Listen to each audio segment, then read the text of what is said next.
It's Jillian Idle here from Fox 4. I'm in Manasota Key today talking with beachgoers about the amount of dead fish they're seeing wash up upon their shore. Now, I want you to take a look for yourself. FWC says these fish kills are caused by red tide, which is an algae bloom. And I've been talking with beachgoers this afternoon who say they are shocked and in disbelief because they've never seen so many dead fish on these beaches before.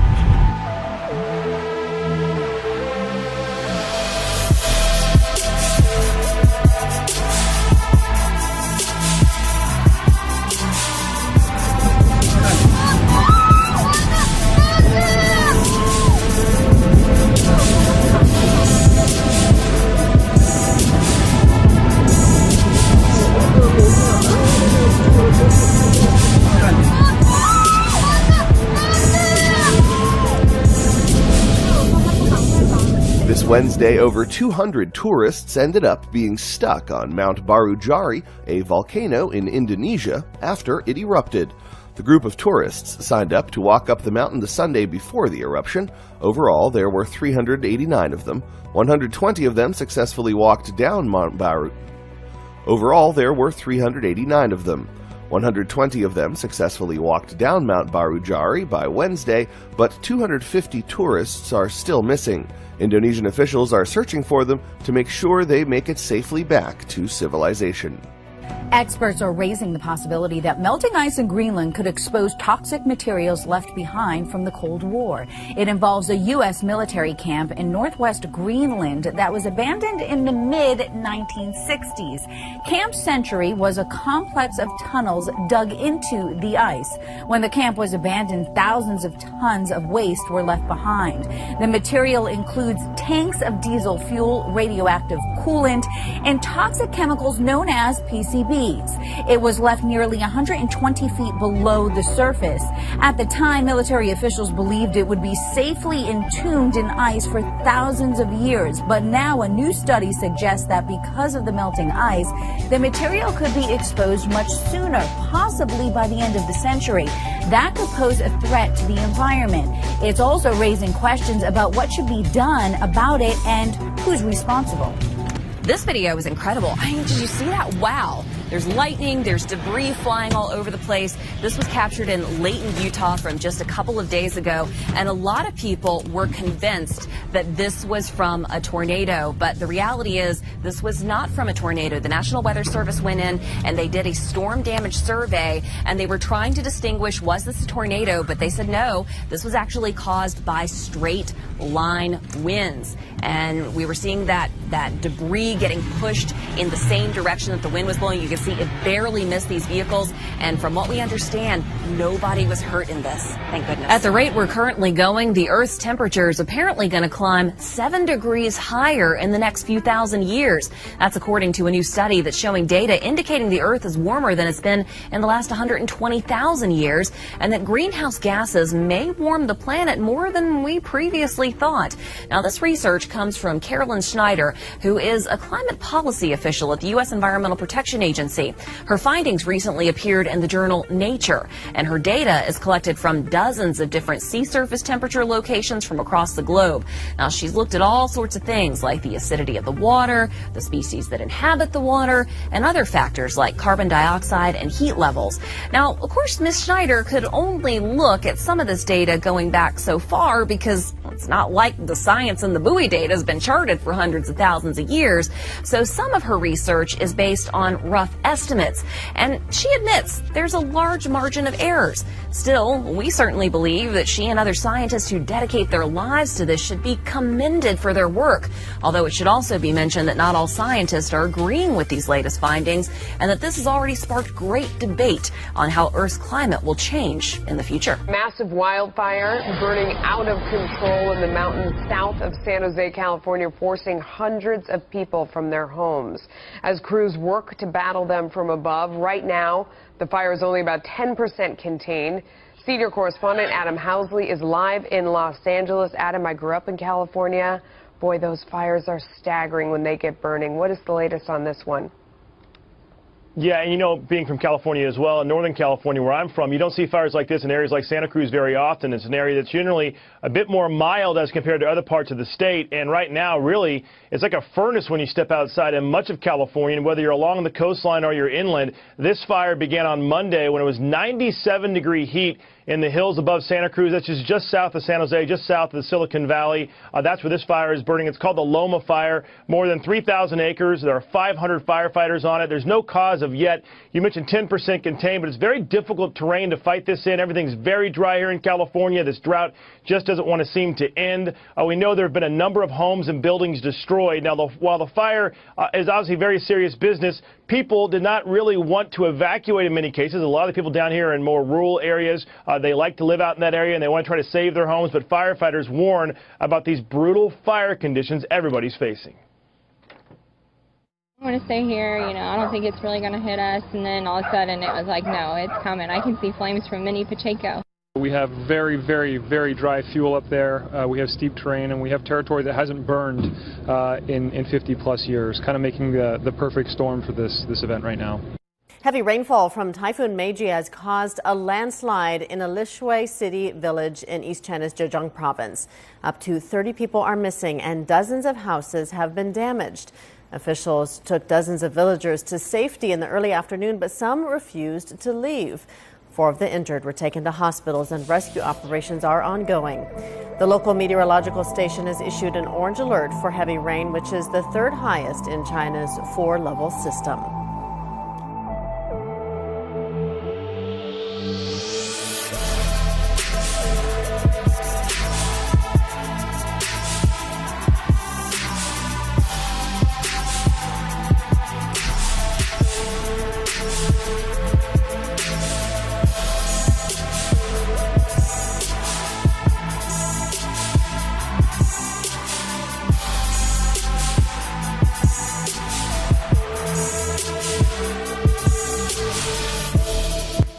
Merter'de öğle saatlerinde yol çöktü. Çökme Merter Çam Sokak'ta meydana geldi. Bazı araçlar çöken yol nedeniyle oluşan göçeye düştü. İtfaiye ekipleri Merter'de kaldırımın çökmesi üzerine olay yerine gitti. Olayda bir kişi yaralanırken araçları kurtarma çalışmalarının devam ettiği ve çökmenin nedeninin araştırıldığı belirtildi. Environmental experts say they're not surprised by a new report which finds that more than 9 out of 10 people worldwide live in areas with excessive air pollution. The World Health Organization urged politicians and leaders to improve policies to confront the problem.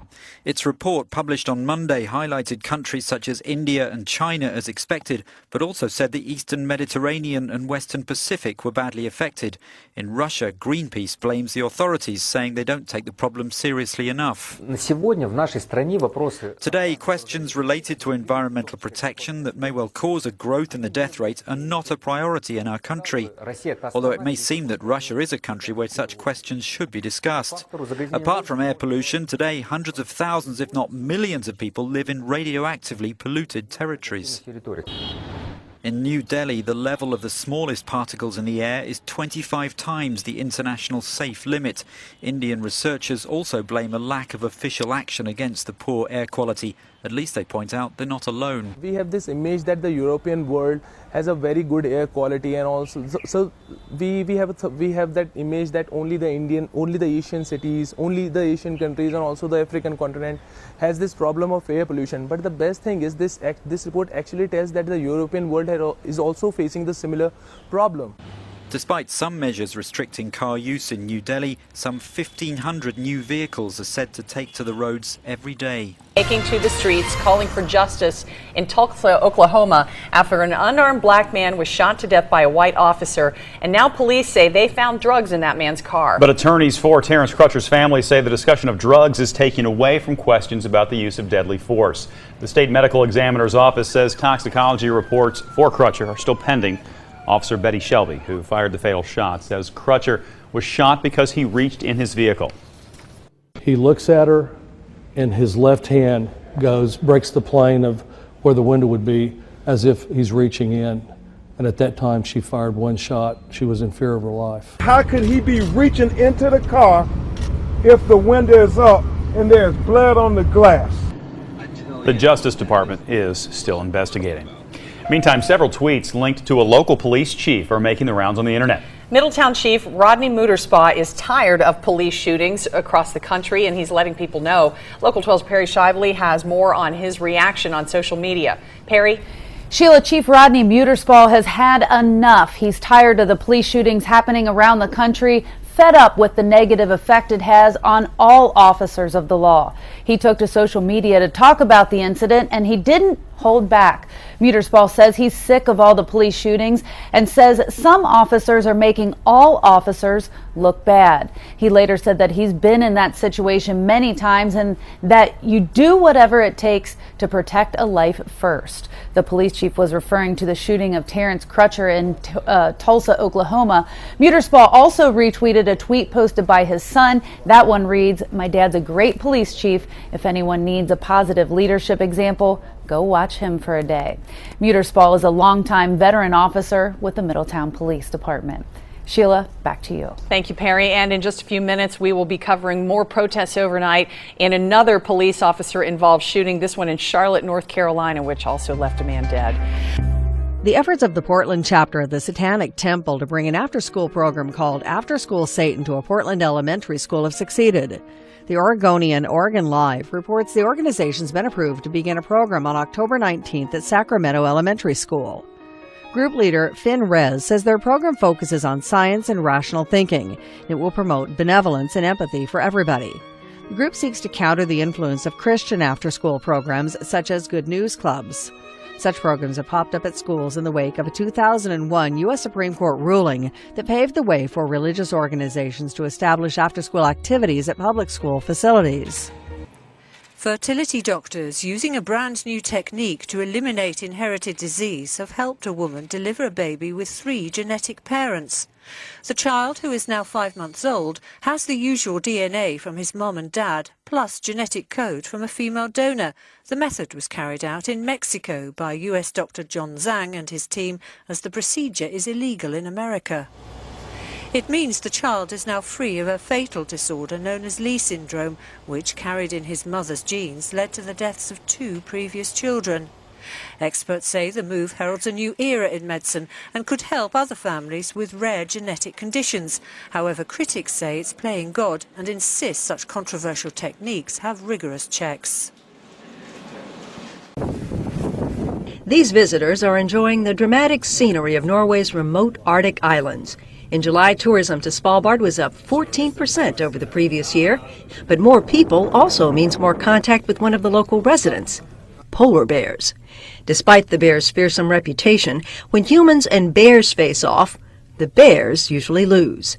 Svalbard police say 4 bears have been shot already this year. Normally, only 1 or 2 would be killed in an entire year. One of the bears was killed by a group of tourists from Finland. Another was found dead near the campsite of a group of researchers. In addition to the increasing visitors, global warming is melting the ice where the bears live. As their habitat literally shrinks around them, the bears are forced into closer contact with permanent residents. Polar bears are a protected species in Norway, and shooting them is allowed only for self-defense. Local officials are working to educate visitors on how to protect themselves from the bears, in hopes of protecting the bears from the people.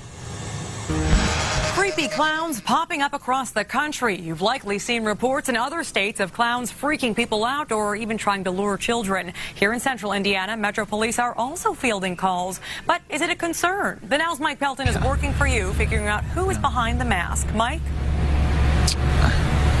Well, Candace, recently Metro Police have checked out at least 4 complaints of creepy clowns. While they haven't seen anything criminal, some say it's time to stop clowning around. Now, today I spoke with a Pittsboro woman who tells me she spotted 3 kids in clown masks driving around her neighborhood yesterday. If not a concern, it's at the very least unusual. With 3 easily spooked young children herself, she's leery of anybody putting on a clown costume, especially after recent headlines show creepy clown sightings across the country. Metro Police tell me they've only dealt recently with unfounded complaints about clowns, but on social media it's clear not everybody is laughing.